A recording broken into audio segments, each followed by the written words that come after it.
अस्सलामुअलैकुम दोस्तों, मेरा नाम इरफान है और आप देख रहे हैं इरफान टेक्निकल टीवी। आज की इस वीडियो में दोस्तों हम पता करेंगे कि हम अपने कंप्यूटर की ये जो अपना लैपटॉप या अपने कंप्यूटर की ये जो आइकन्स हैं, ये जो डिस्प्ले एप्लीकेशंस के आइकन्स हैं, ये जो इनको हम छोटा या बड़ा कैसे कर सकते हैं।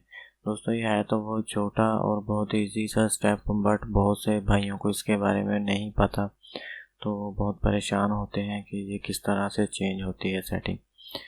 तो चलें वो हम डिस्कस कर लेते हैं आज। इसके लिए हमको करना है अपने माउस के जो राइट बटन है उसको क्लिक करना है। यहाँ से हमने ये व्यू पे यहाँ ये जो सेटिंग्स है ये टोटल ये डिस्प्ले की है। तो यहाँ पे ये स्मॉल आइकन, उसके ऊपर मीडियम आइकन, उसके ऊपर लार्ज आइकन। तो हम चले मीडियम पर क्लिक करते हैं। ये देखें ये आइकन्स थोड़ा बड़े हो गए हैं पहले से, और इसी तरह अगर हम लार्ज पर करेंगे तो ये कुछ और बड़ी हो जाएंगी। ये देखें हमने लार्ज पे क्लिक किया तो ये हमारे पूरे स्क्रीन पर आइकन्स ही शो हो रहे हैं। तो इसको फिर से हम पहले वाली सेटिंग पे ले चलते हैं।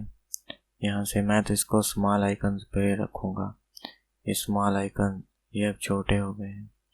तो और यहाँ से ये दूसरी LCD ये डिस्प्ले की जो सेटिंग्स है वो भी आप चेंज कर सकते हैं।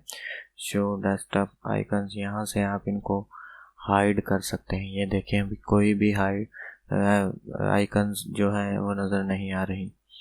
तो यहाँ से उनको हम दोबारा से शो कर लेते हैं।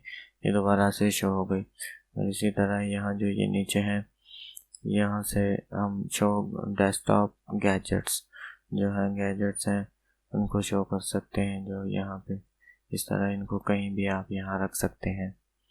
तो मुझे फ़िलहाल ये नहीं रखने क्योंकि मैं इसे पसंद नहीं करता। तो इस तरह से आप अपने जो है कंप्यूटर, लैपटॉप, डेस्कटॉप सब की जो डिस्प्ले की जो है आइकन सेटिंग वो छोटी बड़ी कर सकते हैं। दोस्तों अगर वीडियो अच्छी लगी हो तो इसको ज़रूर लाइक एंड शेयर कीजिएगा और हमारे चैनल को सब्सक्राइब कीजिएगा, ताकि इस तरह की मोबाइल एंड कंप्यूटर से रिलेटेड टिप्स एंड ट्रिक्स आपको मिलती रहें, जो कि ज़िंदगी भर आपके काम आती रहेंगी। इसके साथ ही अल्लाह हाफिज़, मिलते हैं अगले वीडियो में। Thanks for watching. अल्लाह हाफिज़।